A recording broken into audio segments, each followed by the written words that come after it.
Good day and welcome to the Procon YouTube channel. My name is Anami and I'm a Procon technical consultant. Today I'll be looking at how to load materials and sections in Sumo. So first of all, I'm going to start by just opening Sumo. When opening Sumo for the first time, you will not have any sections or materials available.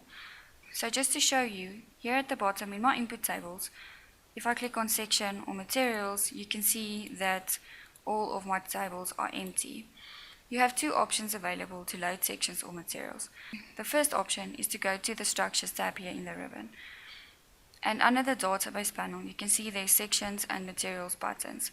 If I click on the sections button, you can see that it opens my sections database. And then the materials, it opens my materials database.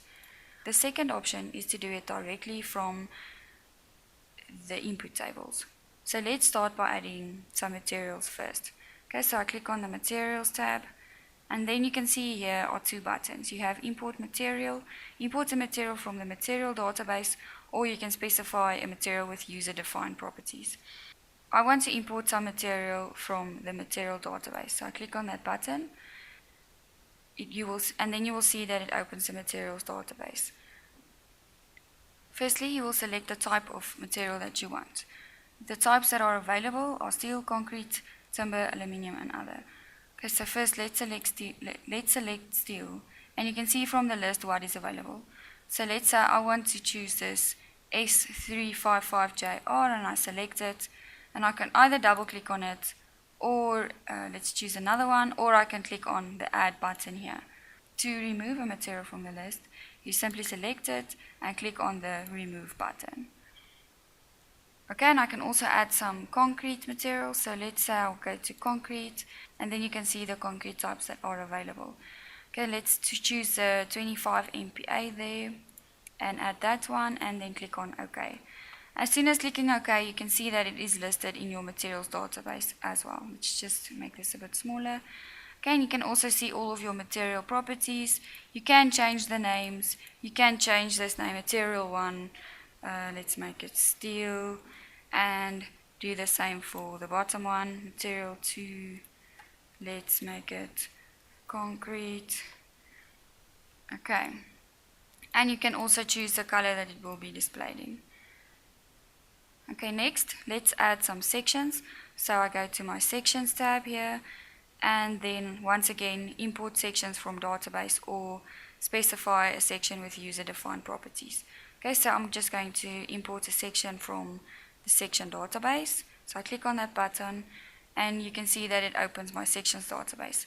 Once again, you can choose between steel, concrete, or timber sections, and let's choose a steel section first.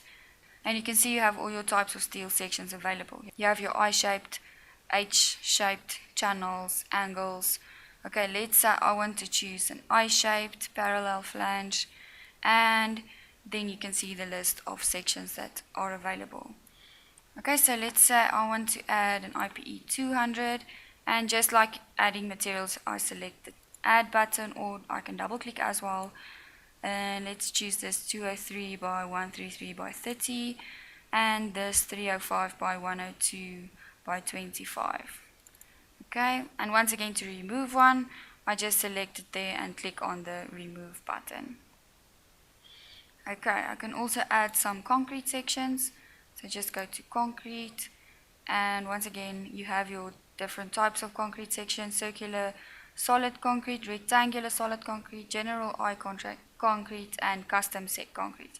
Your custom concrete will be the ones that you have created in your Procon section database, or by using ProSec. Okay, so let's say I want to select a rectangular solid concrete, and I want a 250 by 250 and a 300 by 300. Okay, and then after adding my sections, I'm happy with this, I click OK. Okay, so there you have all your sections loaded as well as your materials. Just one last thing, you need to specify materials for your sections. As you can see here in my sections tab, the material column is empty.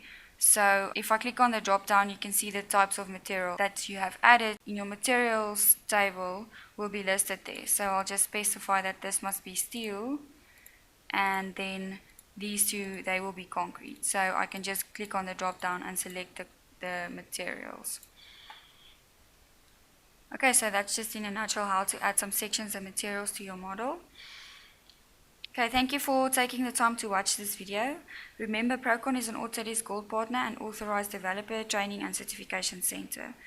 Please make sure to follow us on social media to get the latest news and updates, and visit our website at www.procon.com.